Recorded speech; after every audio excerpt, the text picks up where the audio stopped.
देखते हैं पीछे मुड़ करके, डबल इंजन की सरकार में किसान को कितनी राहत मिली है, किसान कितना खुशहाल हुआ है। और मैं तो ये कहना चाहता हूं कि सपा ही हमेशा किसानों की पार्टी रही है और किसानों की सच्ची आवाज बनकर के हमेशा उठाई है। भारतीय जनता पार्टी ने किसानों के साथ धोखा किया है, लागत बढ़ा दी जो कभी नहीं हुआ, बोरे की चोरी वो हो गई। और अध्यक्ष महोदय ने कई बार कहा ये बोरी की चोरी, एक बहुत पुराना बिस्किट का पैकेट और बिस्किट आता था, उससे कहीं भारतीय जनता पार्टी सीख रही है। उस कंपनी ने कभी अपना मुनाफा कम नहीं होने दिया, आज भी पैकेट मिलता है। पहले उतने ही पैसे में इतना मिलता था, आज वो उसी पैसे में इतना हो गया। पहले 5 किलो बोरी से गायब था, अब 5 किलो और गायब हो गया।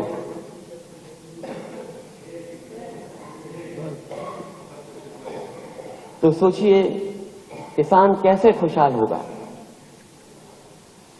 आवारा पशुओं की वजह से फसल कितनी असुरक्षित है,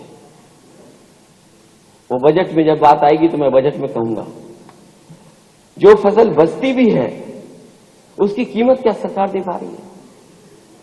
और सरकार बताए कि अगर एक मंडी बनाई हो कहीं पर, पूरे उत्तर प्रदेश में इस डबल इंजन की सरकार ने अगर एक मंडी कहीं नई बनाई हो तो सरकार बताए।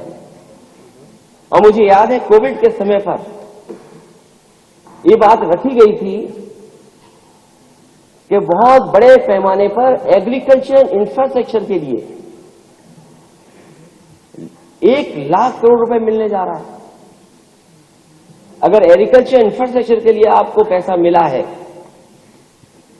तो वो पैसा कहां चला गया, और अगर पैसा मिला था और पैसा लगा होता तो हमारे किसानों की आय दोगुनी क्यों नहीं हुई। फसल बीमा के नाम पर लूट जारी है अभी तक।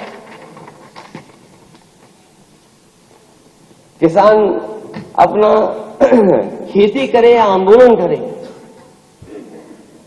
और ये पहली सरकार है जहां पर किसान अपने हक और अपनी कानूनी मदद के लिए जब खड़ा हुआ और काले कानून को हटाने के लिए खड़ा हुआ तो लगभग 1000 किसानों की जान चली गई।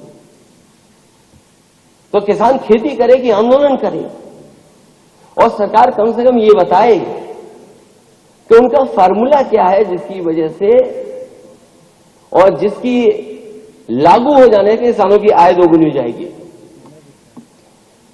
उसके बच्चों की सेना में भर्ती रोक दी गई है। सेना की पक्की पेंशन वाली नौकरी हमारे गांव की अर्थव्यवस्था की रीढ़ थी।